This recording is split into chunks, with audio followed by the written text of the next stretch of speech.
So welcome and greetings and bienvenue to everyone to this special event, Celebration of Life for our mother, grandmother of 12, and great-grandmother of 5, most of whom are here today. My mother, a public servant, diplomatic representative, child advocate, and friend to all. I say friend to all because since her death, my sisters and I have been amazed by the range of people, including many we had never heard of, who had reached out to express their condolences and shared memories of how our mother had touched them in some way. She truly was a remarkable human being. Let me, on behalf of our family, also extend a special welcome to Prime Minister Chrétien, who is here. He's here. There he is. It's usually the reverse. You're usually the one up here. Who I've been told, and Prime Minister, you can tell me if I'm wrong, has said that naming our mom to the Senate was one of the best appointments he ever made.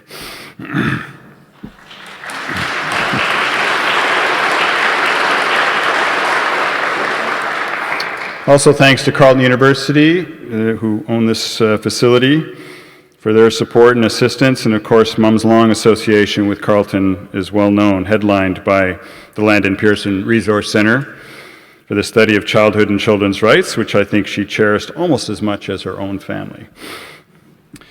I'd also like to recognize numerous almost lifelong friends of Mum's who are here with us today in person or in spirit. Whether you were a part of the Friday lunch group, Le Club de Lecture de Livres Français, or other regular gathering groups that Mum loved so much, your presence is treasured. And I know there's also a few other senators that are here as well, so thank you for coming. Speaking of longevity, I first met my mum 64 years ago last week. There is so much to remember about my relationship with her beyond the obvious mother-son, but allow me to recall just one right now, her incredible patience. We lived in India when I was 10 to 13 years old, and I was a complete scoundrel, all 4 foot 11 inches of me. I once set fire to the neighbor's fence. I tossed water-filled balloons off our roof at unsuspecting travelers on the street below. I ignited firecrackers close to old men dozing under a tree in the midday sun. I even got myself kicked out of every grade 7 class in a single day, and she had to pick me up from the principal's office to escort me home. I should have been grounded for life. But not once did my mother yell at me. A few stern words about my temporary insanity, yes, but she never made me feel unloved or unwanted despite all. That I'm semi-normal now is thanks mostly to her. As you will have seen from the program, we have a busy and varied celebration of Mum's life to share with everyone. Speakers from various parts of her life and work are set to provide brief remarks in direct sequence, in person or via taped video, interspersed with music that Mum loved or would appreciate. So let me welcome first Dr. Cindy Blackstock to the podium.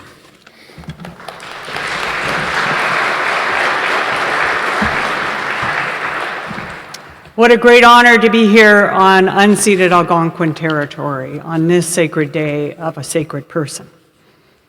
This is Spirit Bear.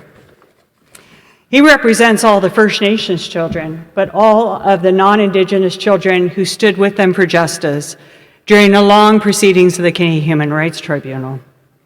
He and Landon were buddies. Whenever I went to see Landon, she would express some disappointment if I showed up at the door without the bear. And they were buddies because they all believed in a world fit for children. And sadly, both of them knew it wasn't always as fit as it could be. But far from being spectator sports, they got involved in the solution. They reached out to children themselves, and they acknowledged their realities. And they equipped them with the right to fight for their rights. Landon knew that the Convention on the Rights of the Child were great words on paper, but to make them a reality, she would have to ensure that children shook the movers and became movers themselves. She created spaces for children to be heard, to make change, and to have fun. And maybe that's why she looked so great in a bear hat at all of our tea parties. I first met Landon in the early 2000s when I myself had traveled to Ottawa to try and do my part in ending the inequalities of First Nations children in health, education, and social services.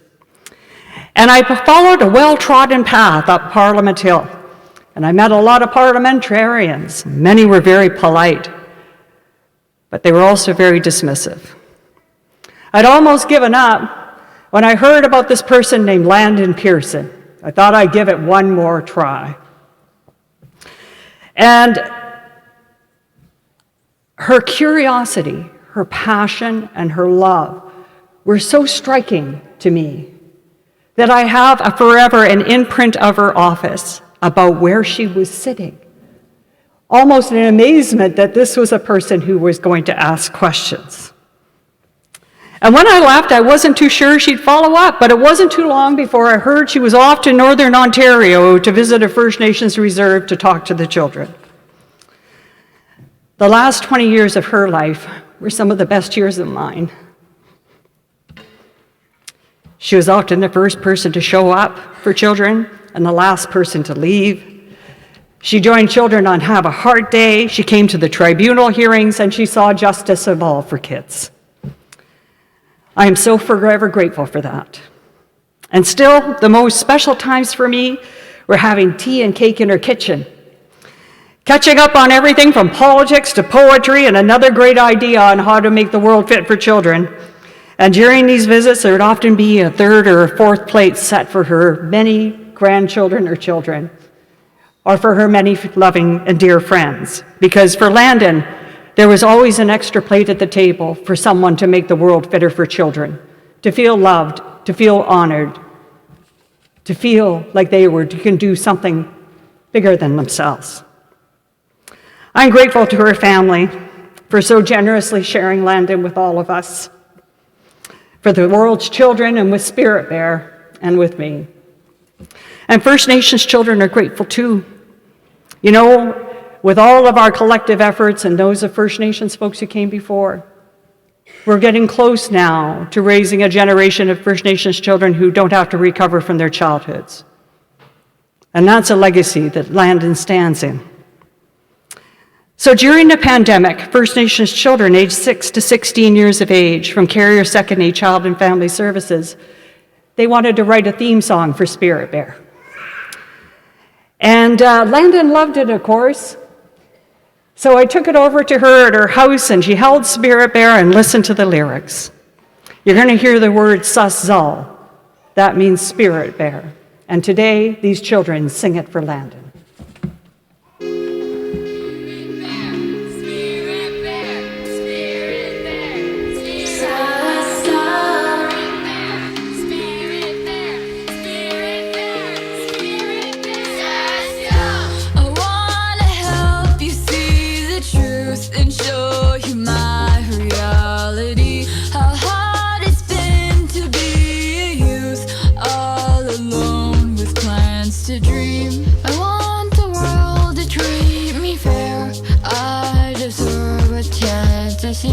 A place to be eager right and have my family close to me. Then you came and heard my voice. You made us loud and now I can't avoid.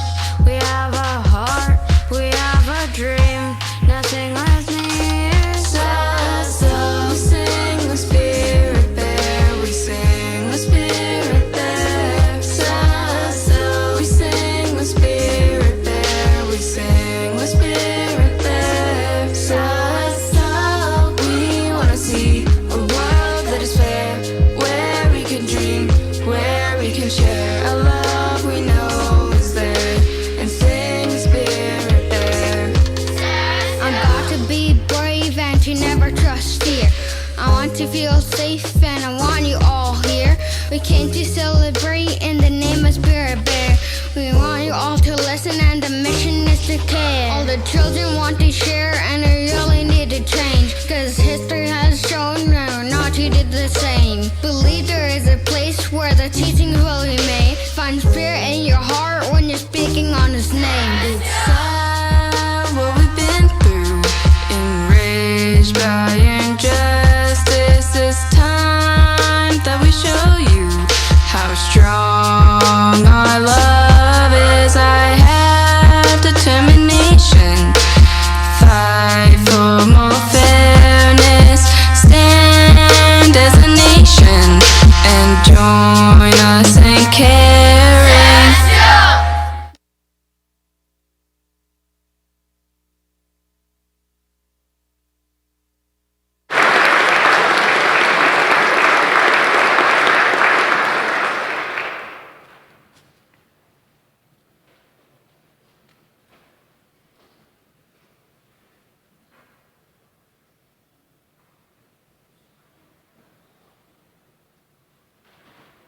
Book, The Wake of Crows. He writes about hope as an integral part of the ways in which worlds come into being and pass away. A project, not a vague optimism about the future, but something that must be worked on, built, shared with others. Hope grows and expands as we actively care, within the context of the many, always unequal constraints that shape our possibilities, with foresight, prudence, and care as relational work. End quote. More than an empty wish thrown to the wind, hope wove its way into and through the world in the person we love and admire, Landon Pearson. Good afternoon. My name is Viriginia Caputo, and I am the director of the Landon Pearson Centre for the Study of Childhood and Children's Rights. It's an honor to pay tribute to the finest colleague and collaborator I have ever known, and with whom I shared a friendship for over 17 years.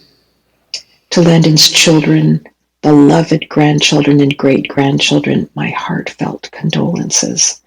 Landon embodied so much good in her life with her forceful vision of human rights and unbreakable perseverance in making the world a better place. She arrived at Carleton in 2005 following her retirement from Senate at mine and my brother's invitation, with her substantial resource library and steadfast vision for all children. With the launch of the center in 2006, Landon began marking many children's rights-related milestones annually. Over the past year, we've been working on recreating the UN Special Session on Children on its 20th anniversary. Prime Minister Chrétien had appointed Landon as his personal representative to the meeting, and she wished to highlight what children had said about, quote, a world fit for us in 2002, and hear what kids are saying their priorities are now. It certainly brought a smile to Landon's face when Mr. Chrétien appeared on Zoom at her 90th birthday party and acknowledged that appointing her was the best decision he had made. In 2007, the center launched one of its signature events called Shaking the Movers, a workshop designed for children ages 7 to 17 to, quote, have the floor, as Landon would say. In 2019, we piloted Shaking the Movers for 3 to 7-year-olds, and this year Landon was thrilled to support Shaking the Movers for Indigenous children with colleagues from the First Nations Child and Family Caring Society. Following Shaking the Movers, in 2008, Landon created CRAN, the Child Rights Academic Network, to gather a multi-sectoral group of adult decision makers with the express purpose to listen and respond to young people's concerns arising from the Shaking the Movers workshop series. When CRAN gathers in a couple of weeks, it will be for the 15th year in a row. A few years after CRAN, Landon wanted a publishing space for colleagues to share ideas, so we designed the Canadian Journal of Children's Rights. I recall a meeting where we were told it was too tall a task to start an open access journal. Well, one glance across the room from Landon, and I knew we would make it happen. Proud to say in November, our 10th issue will be released at our annual National Child Day celebration, another of Landon's favorite center events. It's no coincidence, I imagine, that her birthday is just a few days before, on November the 16th. I would joke with her and say she'd always be guaranteed a birthday cake and a celebration surrounded by young people, which she loved, especially when they came by the center to use her resource library, the largest collection of children's rights materials in one location, She has now over 14,000 children's rights documents, books, and videos. With students, I would say that she had a Landon effect, a way to connect, and if they wanted, she would never let them go with her support and wisdom. It's hard to imagine the world in the same way without Landon, and the absence of her presence is difficult. The center's a little quieter. I miss the laughter, discussions, the visitors who wanted a bit of Landon's time and wisdom. From high-level diplomats, senators, academics, teachers, children, Landon would welcome them all. As exceptional as she was equally humble, never really believing that what she did was more than anything anyone else could do. I'm grateful to have encountered such a phenomenal human being in my lifetime. My deep sense of loss is bound up with a profound sense of joy when I think of Landon. There's no question her legacy will live on. May her life be a blessing to us all. Love you, Miss you, Landon.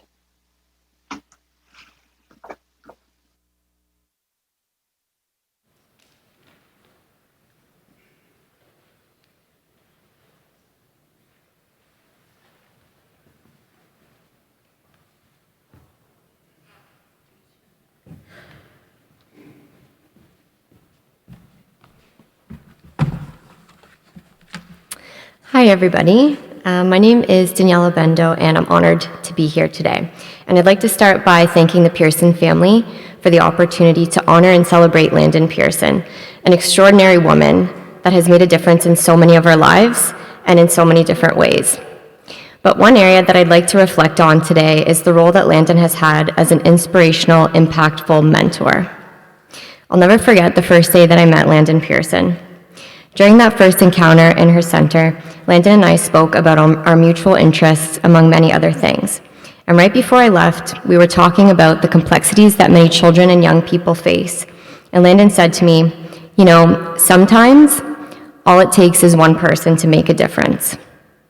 And it turns out Landon was the person that made a big difference in my life. That day was the start of a very exciting journey filled with opportunity, lifelong lessons, wisdom, and a life-changing experience that would change my future. So let me briefly tell you how Landon Pearson's mentorship changed my life. From 2016 to 2020, she hired me as a coordinator to organize the Child Rights Academic Network Conference. And with this role came some incredible opportunities to network, some incredible academic experience. She also hired me as the national coordinator for her child and youth-led initiative known as Shaking the Movers. And with this role came important experience working directly with young people from various social locations across the country. Landon took me to the Senate with her to present on issues that were impacting young people. She introduced me to government officials. She traveled with me across the country to present on children's rights and advocacy. She also invited me into classrooms across Ontario to discuss children's rights. Landon met with me 2 to 3 times a week, every single week, while I completed my PhD. And let me just highlight that she was not my PhD supervisor. The list goes on and on. These are just incredible academic and professional experiences for someone who is pursuing an academic career in children's rights, especially someone at the start of their career. But in addition to these important opportunities, what also made Landon such a special mentor is that she went above and beyond to make students feel like they were supported and to make students feel like they belonged. I remember the day she gave me a key to her center, and she told me that I could work in the center anytime, and what this did for me is it provided me with a space of my own to complete my research, along with a space to exchange ideas and stories and experiences. And ultimately, it was a space to develop a really special bond and relationship with my mentor, a mentor that cared deeply about belonging, support, and well-being, which is why, in addition to providing insightful feedback and opportunities, Landon would oftentimes also invite me to her cottage, to her home for visits or sleepovers, to performances and plays, out for dinner, or for walks to see the canal or the magnolias bloom every spring. When I used to speak to my peers in my PhD program, I would oftentimes hear about the isolation that they felt as emerging scholars, and I must say that I simply could not relate, because I never felt alone on my PhD journey. What I did feel was inspiration, motivation, passion, and support, and that was because of Landon. I remember when I was completing my PhD, I used to tell Landon that I was so worried about what I would do next or about what my future would hold. And one day she finally just said, "You know, Daniella, your generation seems to be so worried about the future that they forget to live in the present." And that insight fundamentally changed the way that I carried forward with my PhD experience, because it enabled me to recognize that it wasn't the destination that mattered. It was the journey that was really important.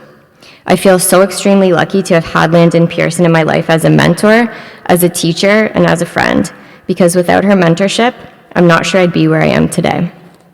Today, I'm a professor at King's University College at Western in the Department of Childhood and Youth Studies, and I've now had the opportunity to bring Shaking the Movers to my university so that my students have opportunities to learn about child and youth participation, engagement, advocacy, and rights. And Landon's mentorship has significantly shaped the work that I do with my students. And that's another special thing about Landon's mentorship. She had a unique ability to impact and influence so many people, which in turn has provoked those people to want to impact and influence others. And this is just one person's story. But I know that there are countless others because Landon has been an impactful mentor to so many, many of whom I know are here today. And so I share my story and these experiences with you not only to honor Landon Pearson for her exceptional mentorship and friendship, but also to highlight what she taught me about mentorship. Landon taught me that strong mentorship is about providing students with meaningful academic and professional opportunities and experiences. It's cultivating a supportive environment where students feel like they belong. It means inspiring students and having influence and impact. It also means listening carefully to what matters to students.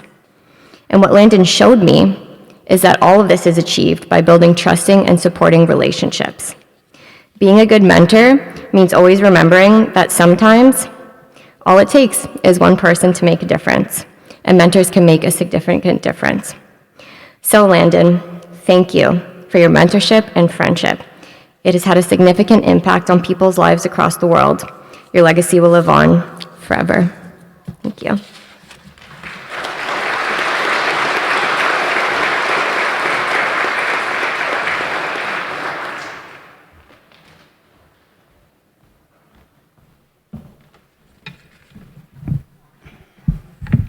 Well, I feel really honored to be speaking to you today about Landon. We knew each other for 26 years as colleagues, but mostly as friends.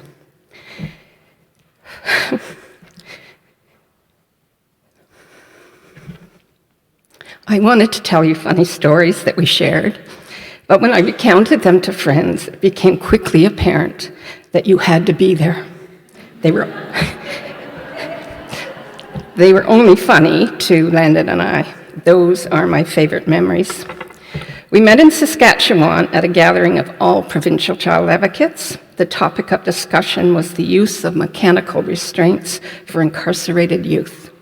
Landon was dumbfounded and horrified that this could possibly happen in Canada.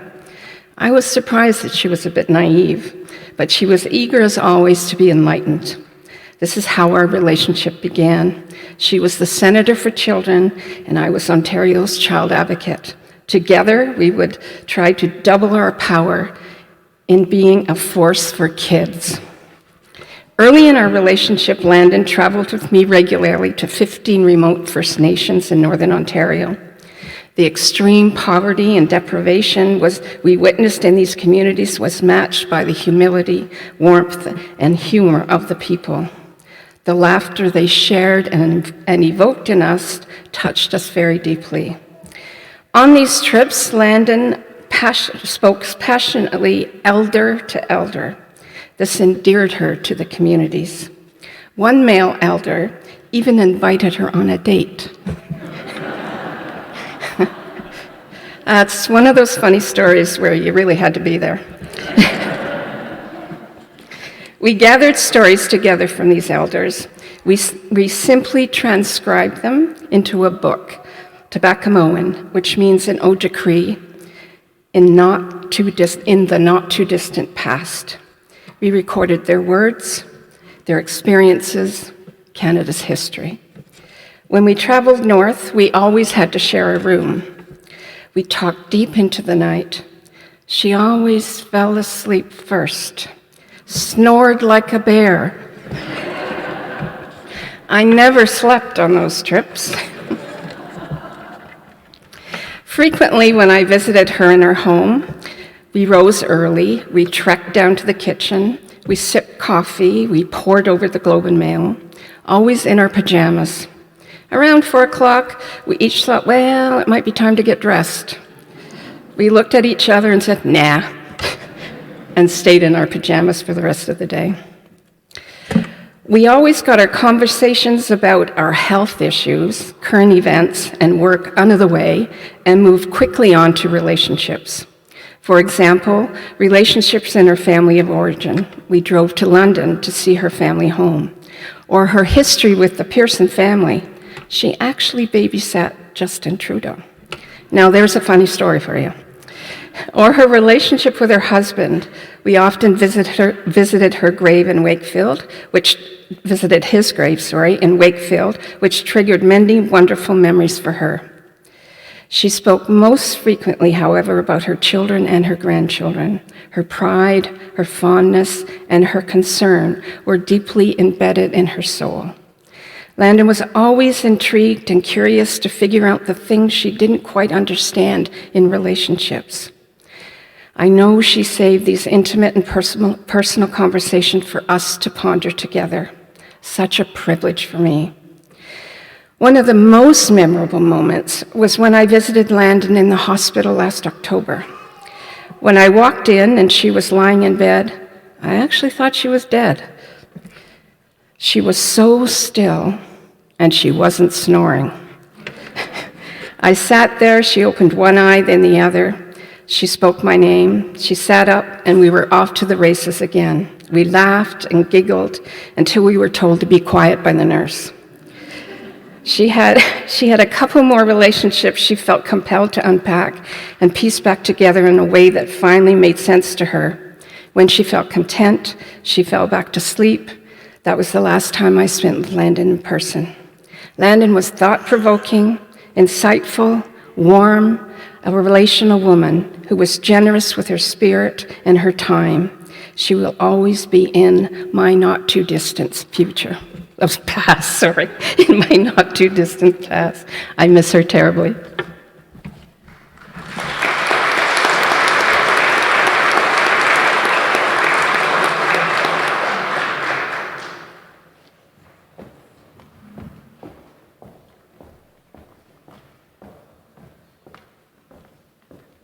Can you get up on this thing? It's kind of hard.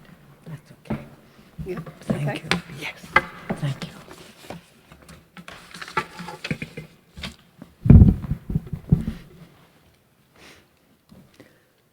Ma contribution à cette célébration de la vie de Landon est consacrée à l'amitié, non seulement la nôtre, qui a duré plus de 60 ans, mais aussi celle qu'elle a entretenue avec des amis de longue date. Certains sont ici avec nous aujourd'hui, et d'autres vivent en Grande-Bretagne, aux États-Unis et ailleurs au Canada.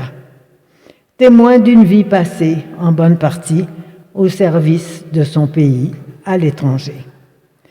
Landon avait le talent de l'amitié, comme d'autres ont celui de la musique, de la cuisine ou du dessin. Un talent marqué par la loyauté, la fidélité, la discrétion et la générosité. Nous avons fait connaissance à Paris. Et dès ce moment et depuis, nous avons toujours parlé français entre nous. Nous avions alors de jeunes enfants qui, en grandissant, ont pris une place durable au cœur de cette amitié.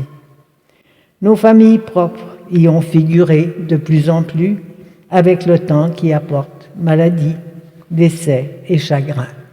Mais les petits-enfants s'y sont heureusement ajoutés. Nous parlions des problèmes des uns et des autres, leurs soucis, leurs succès, de nos propres soucis à leur sujet et profitions de nos expériences personnelles respectives pour tenter de leur trouver des solutions. Une bonne dose d'humour était mise à profit. Landon consignait ce bagage au quotidien dans son journal, comme je l'ai constaté au cours de voyages que nous avons faits ensemble. C'est un trésor pour les générations à venir. Cette amitié nous a été d'un précieux réconfort à des moments pénibles de nos vies. Je pense à cette période où elle a combattu un cancer. Plus tristement encore, au moment où le cancer de Catherine a coïncidé avec la mort de son père. Et de mon côté, au moment où la démence de mon mari, Charles, gagnait du terrain. Notre amitié avait cependant d'autres dimensions, culturelles et intellectuelles. Déjà à Paris, nous avions profité de la richesse des conférences sur l'art, de la richesse du théâtre avec Jeffrey. De retour ici, nous avons graduellement élargi nos champs d'intérêt, notre engagement social et professionnel. Revenus à l'université dans la quarantaine, nous avons collaboré, elle à ma recherche pour mon doctorat en psychologie, moi à l'élaboration de ces premiers programmes destinés aux enfants, des programmes scolaires en santé mentale. Dans nos vies de plus en plus occupées, nous gardions du temps pour la lecture. J'ai toujours été jalouse de la vitesse à laquelle elle lisait. Grâce à un cercle de lecture bilingue, nous avons créé de nouvelles amitiés, aiguisé notre curiosité intellectuelle, alimentée par des débats parfois difficiles sur des sujets d'actualité. Même si le nombre des membres diminuait au cours du temps, elle y est restée fidèle jusqu'à la semaine qui a précédé l'aggravation de son état. Elle nous a livré au téléphone ses impressions sur Poutine, le personnage du roman que nous venions de lire, Le mage du Kremlin. Elle l'avait rencontré 2 fois, d'abord au Sénat, suite à une première visite, suite à une visite aux États-Unis, et ensuite à Moscou, au Kremlin même, avec Madame la gouverneure générale, Madame Clarkson, qui était l'invitée de Poutine. Elle avait constaté comment le pouvoir avait durci cet homme en quelques années. Sa vision du pouvoir politique, c'est-à-dire la sienne, celle de Landon, le pouvoir politique qu'elle a côtoyé tout au long de sa vie adulte, était d'une grande lucidité. Les fastes du pouvoir ne lui ont jamais fait perdre son sens critique ni son sens éthique. Au contraire, elle a mis cette précieuse expérience au service des enfants et de leurs droits, en créant le centre de recherche, grâce auquel son nom restera dans la mémoire des Canadiens.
Hello.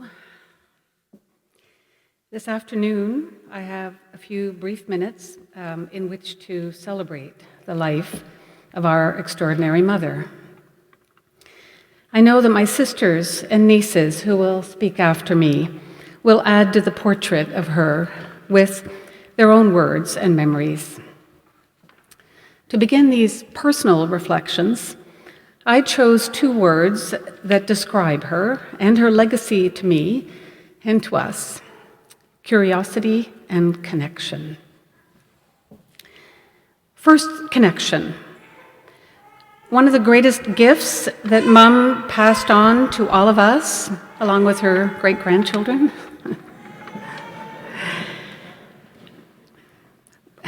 who apparently has to leave the room. One of the greatest gifts that Mom passed on to all of us was a sense of our roots. She believed that children are stronger when they are secure in their sense of belonging. And for her, that came from knowing her own family roots. She gave that sense of connection and belonging to each of us. Many of my earliest memories are shaped by her storytelling about her life and our lives, recorded through her journals. I remember as a child turning the pages of those journals as they were written, looking not for the words, but for the many photos that she pasted into each journal as she moved through her year. The pictures told us stories about our family, not just our immediate family, but also our grandparents, our aunts, our uncles, our cousins, and our family friends. We always had a sense of connection to a family community, and it very much centered around her. I don't think we understood how unusual it was to have a mother who, with such determination, created a record for us, a way of knowing who we were, where we came from, and how we grew. She had a passion for family, and until she died, she was engaged in family. One of her unfinished projects was writing a life of her own father as a way of understanding her relation to him, and as a gift ultimately for the rest of us who didn't know him as well.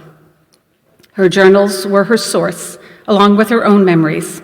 She used the journals to write and give to each one of us, her children, a story about our first years of life. These were the years that fascinated her most, from birth to school. She knew long before she studied child development that these early years count. How lucky we are to have this record, to know how much attention she paid to each of us from the moment we were born, and to feel so connected to her and to those who came before. My second word is curiosity, and it's been mentioned by others. Mom's wide-ranging curiosity made her want to know all about people, and she engaged deeply with everyone. It's what made her such a good friend. She read constantly, as Monique said. I inherited her love of a new book, always at the ready, although I could not keep up with her speed reading. After a lifetime of travel, she was always ready for more. With a similar curiosity, she and I went on many trips together when she was in her 80s, to Spain, France, Ireland, Scotland, and Italy. She never tired of seeing new landscapes, architecture, and art. She wore me out as we walked, whether around the Prado in Madrid, she still wanted to go and see more Goyas, or the ruins of Paestum in southern Italy, or Juno Beach in Normandy. She was always ready over a glass of scotch at the end of a long day to talk it over and to explore the impressions and ideas that travel gave her. On our regular phone calls and visits, she wanted to know more about what I was reading, who I was meeting, and what I thought about what was going on in the world. She kept up with the National Geographic, the Guardian Weekly, the New York Review of Books, and the New Yorker magazine every week, not to mention the Sunday New York Times, which she read cover to cover. In the week before she died, I had planned to talk to her about an article in the latest New Yorker about Hildegard of Bingen, a 12th century woman leader of intellect and spiritual curiosity, who she admired greatly. I knew that Mum would have loved it. In her honor, we included in this celebration the motet by Hildegard that you just heard. Mum was not only a mother, but a very dear friend to me, and I miss her very much.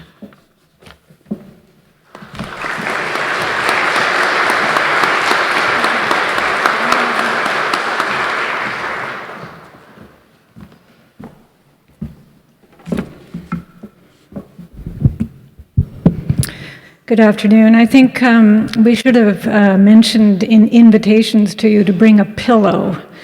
These, I know these seats are kind of hard to sit on, but yeah, so I'm not Lucy Vorobej, I'm her mother, Ann Pearson, so we have reversed from your program, reversed those two names. So I am Landon's third daughter.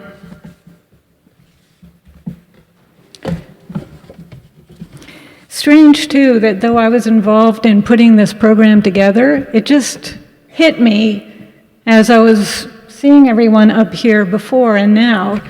Oh my goodness, we're all women. Except you, Michael.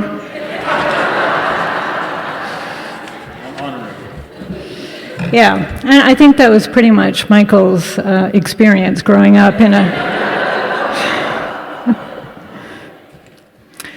So there is an admonition in the Baha'i faith, let deeds, not words, be your adorning. Mom spoke and wrote many words, but as you know, it is her deeds, her actions, that were her adorning.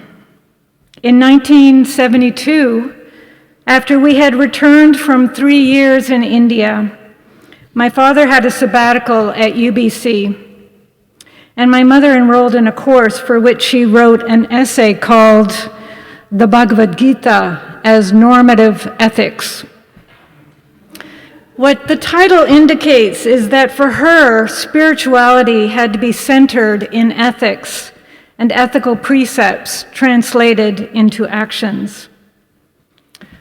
It was in India that she first started what would be decades of volunteer work on behalf of women and children.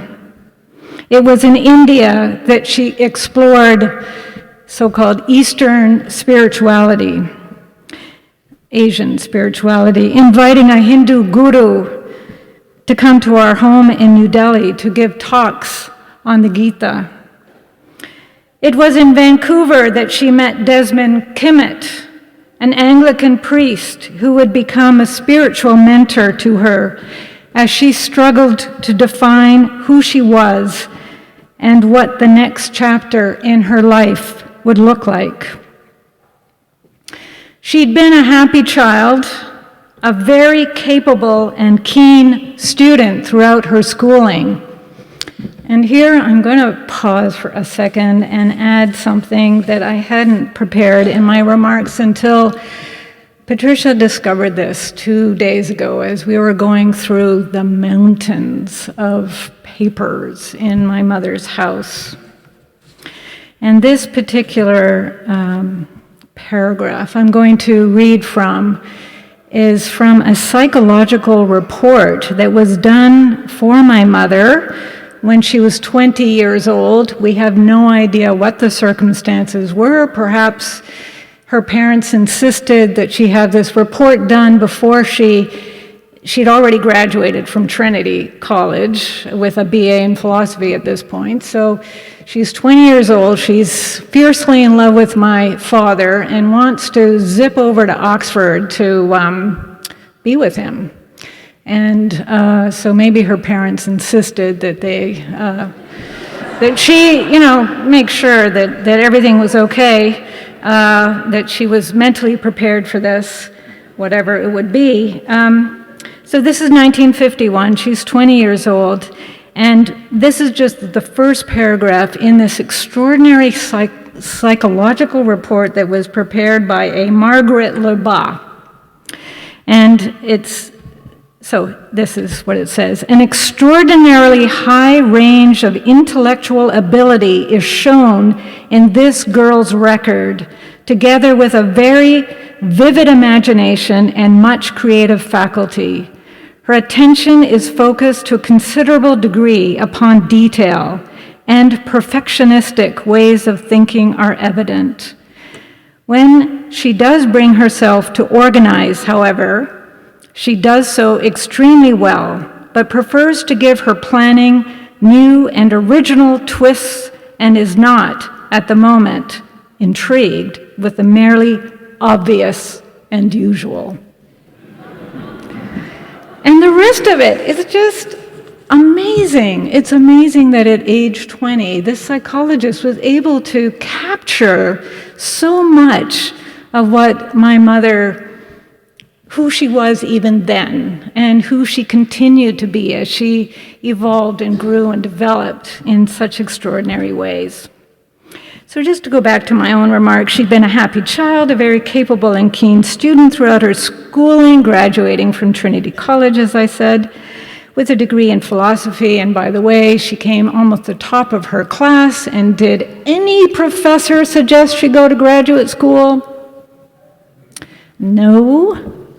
Certainly not. And many professors who thought, wow, what a brilliant student this is, looking at her name Landon, assumed that she was a he, and were quite shocked that she was a she.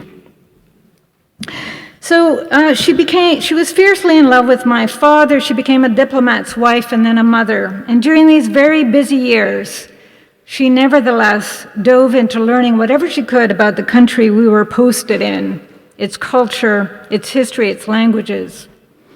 But it was in India where she spent the night of her 40th birthday at a school board meeting arguing against expelling students for being caught smoking pot. And where she had initiated a project in India. She had initiated a project to address the needs of migrant women and children, working on the construction site of the new Canadian High Commission. It was here that a desire was sparked, a desire to be, and she would cringe at this overly used but apt phrase, a changemaker. You have heard much of the rest of the story personally through your interactions with her or what you've heard in the descriptions already today. I returned to Ottawa in 1973, her pursuit of a master's degree in education, her work developing a preventative mental health project called Children Learning for Living with Jane Legge in the Ottawa School Board, and so on. As a daughter, now I'll just turn to a couple of personal notes. As a daughter, one of her enduring gifts to me, in addition to modeling a life that was committed to human welfare, values, and dignity, was how she enabled me to be independent, giving me the self-confidence to trust in myself. In my mid-teens, for example, she allowed me twice to travel to and from India alone to visit friends in Europe and in Turkey.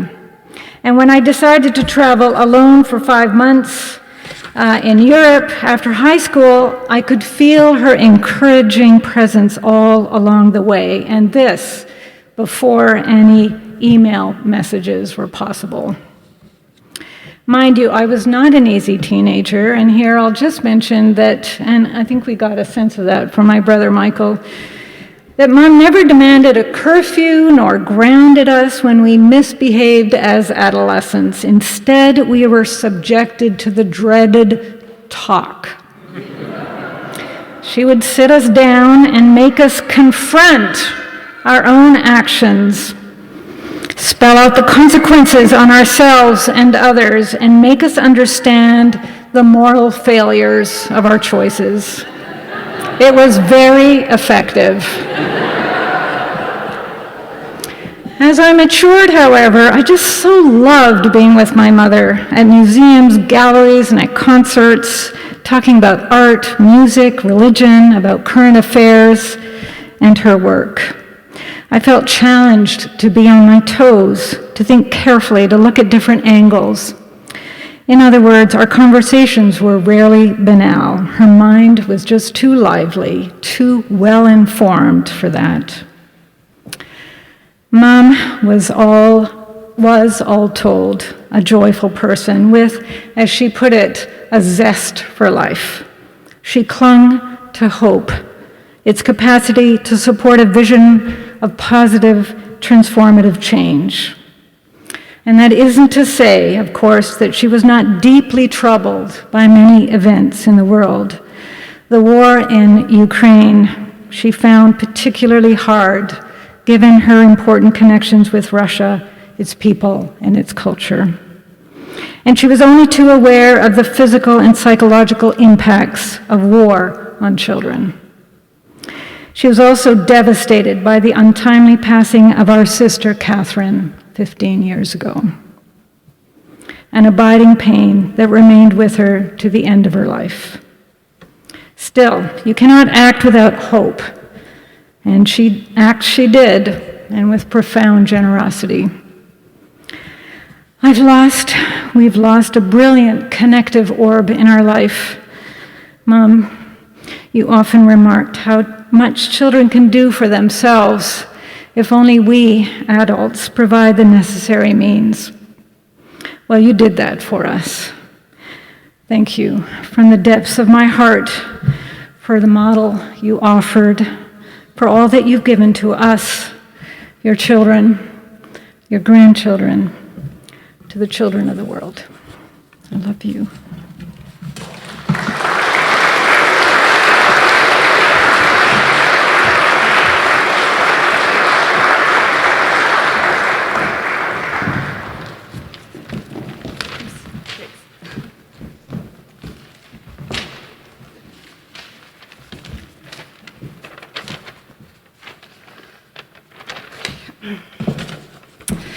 Greetings, everyone. My name is Lucy Vorobej, and because my grandmother spent her life looking forward to the future, I have decided to present my remarks as a letter to my dear niece, who is not in the room at the moment, but I'll tell her about it later.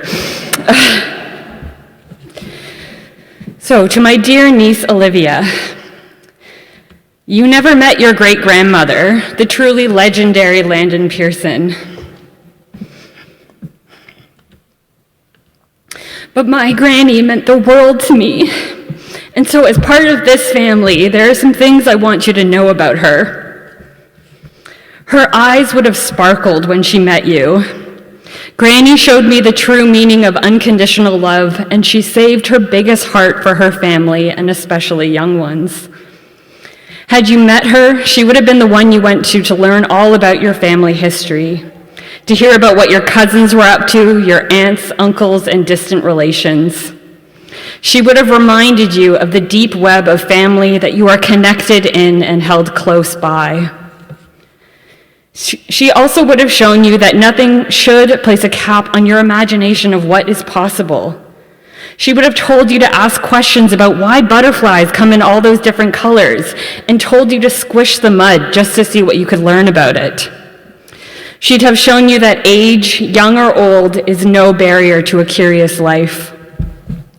Later, she'd tell you the best way to pass a train trip is with a good book to explore its new worlds. In fact, she would have stressed to you that a good novel with likable characters is a balm to many ills. As you grew up, she would have continued to foster your curiosity with trips to galleries, museums, and invitations to various events. And trust me, while you may not have always wanted to go, knowing that she'd sincerely ask your opinion on what you saw would surely make you pay attention. Then, like me, you'd probably develop your own love for these outings.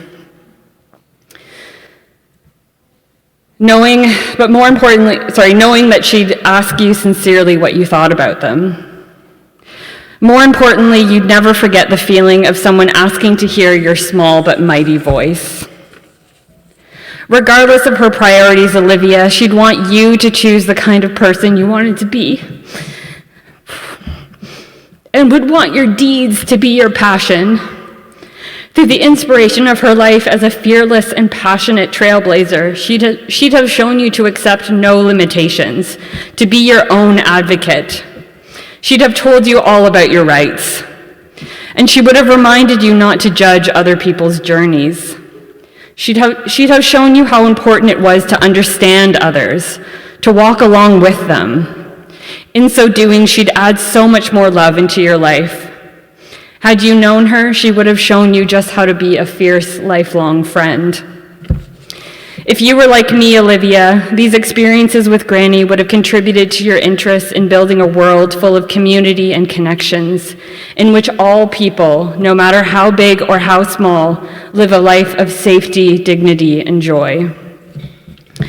Olivia, I wasn't sure I could write you this letter. I still feel overcome with such a sense of grief and loss over my granny's passing.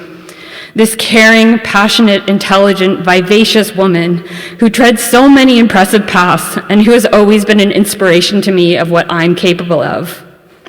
But loss, dear niece, is a natural part of life, and how lucky are we that so many traces of your great-grandmother remain.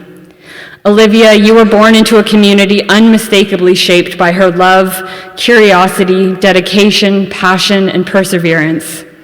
She helped build the places and spaces where young people can be respected and their voices can be heard. She has set for us a solid foundation, and now it's our turn. I will love you forever, Granny, and carry you with me always.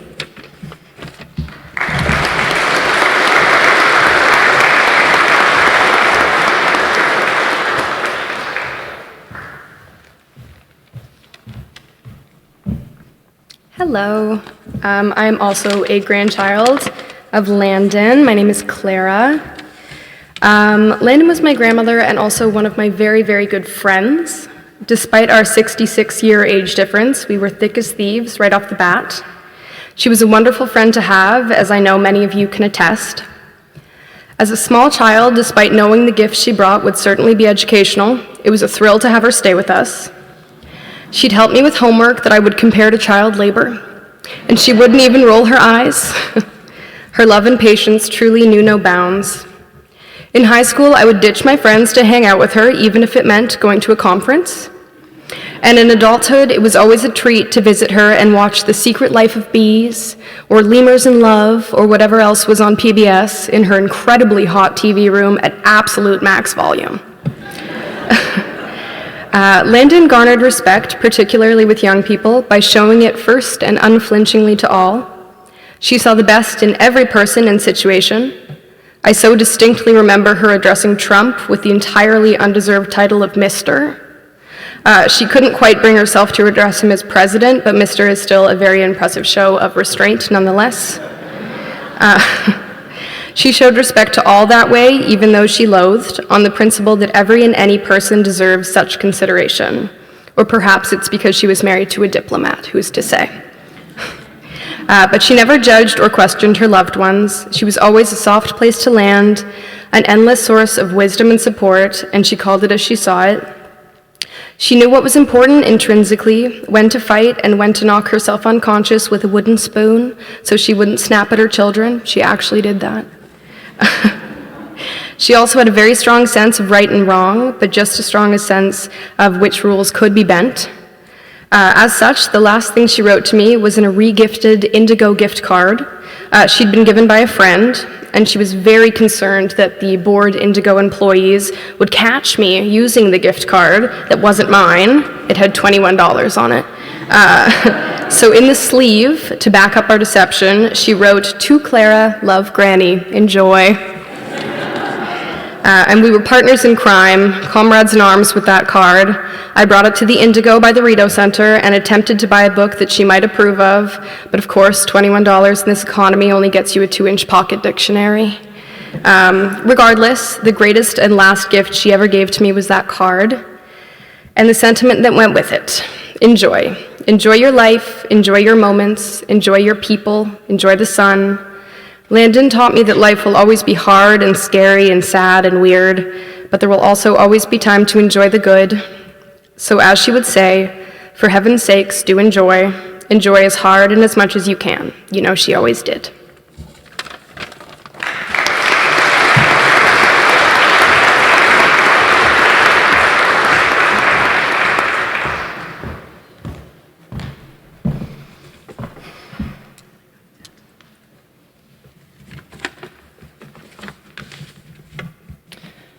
This is one of my first memories. Early spring in Ottawa in 1969. The chickadee sounds its 2-note mating call across tentative snowmelt. And I've discovered the amazing idea that letters can make words. I sit on the kitchen table and explore this revelation with Mum. CVTB. Does that spell a word? Well, not quite, Ducky, she says gently. Try again.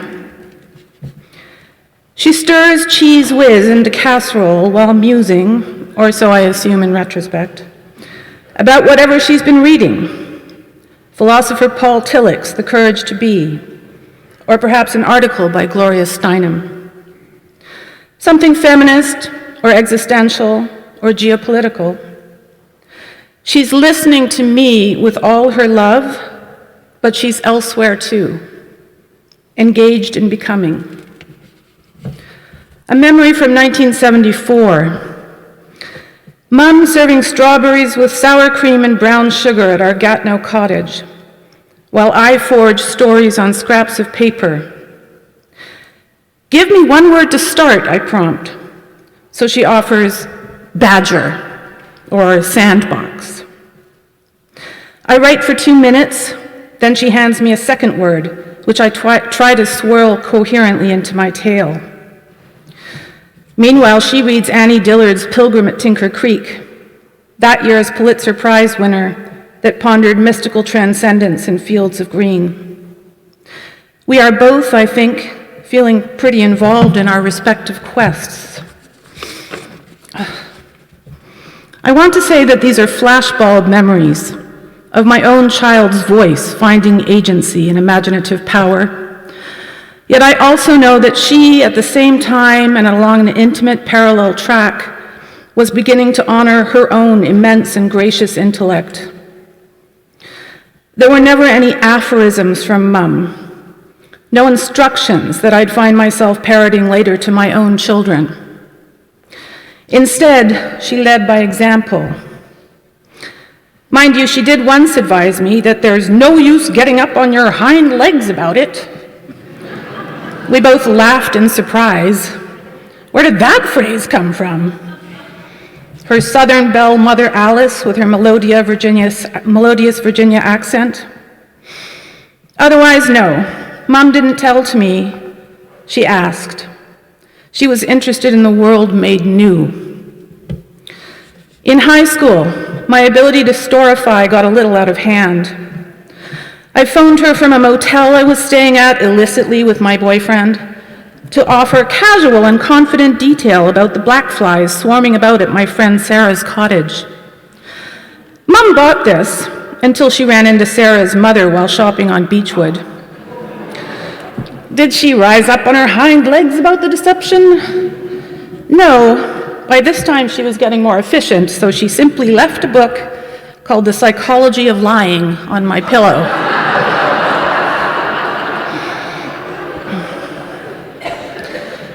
When the wind truly caught sail under Mum's wings as an intellect and visionary, I sometimes thought it would be amusing to attach a GPS tag to her and try to keep track of her for 7 days.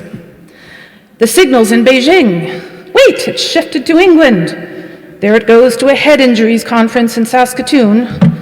Now it's at IKEA. It's moved to the National Arts Centre, the Parliament buildings, the Rideau Centre, Monique's house for book club. Now it's in the bath. The years fly and tumble by as Mum and I share stories and books and book projects. We write about our Canadian and American ancestors, about how to understand them, their yearnings and ideals that flow into ours. She looked ahead to the children, but also backwards to mothers and grandmothers, to elders, always making connections, as Hilary says, seeking the patterns, joining the art and ancestry of her American mother to the love and legacy of her Canadian father.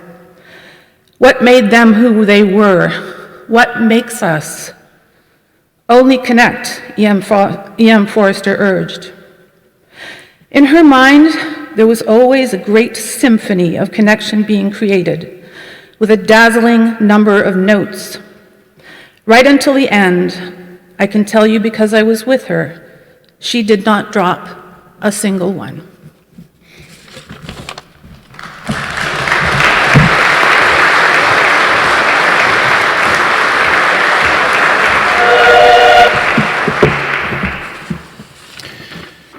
Let me thank all speakers, all women. My mom would have liked that. My dad would have harumphed a bit, but I think he secretly would have liked that too.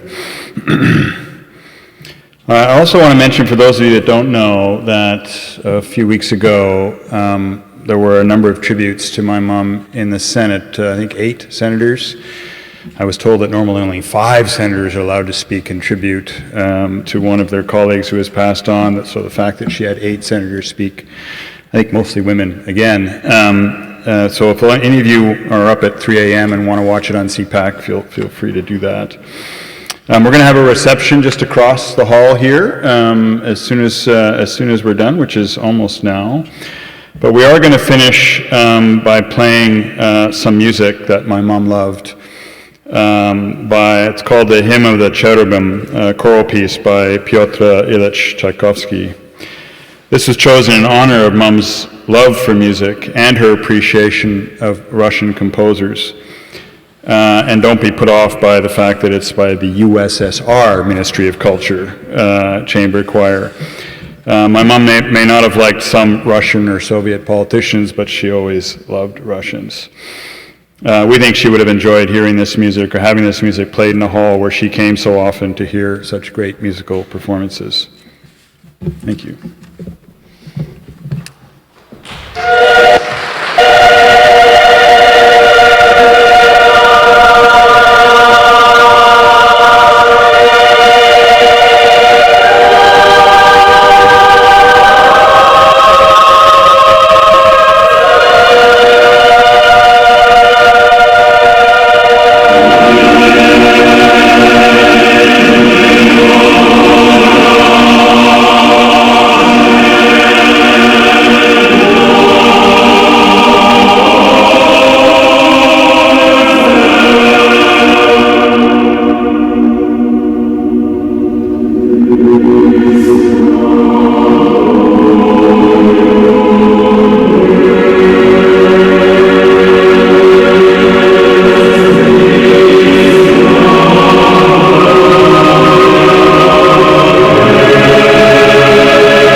you.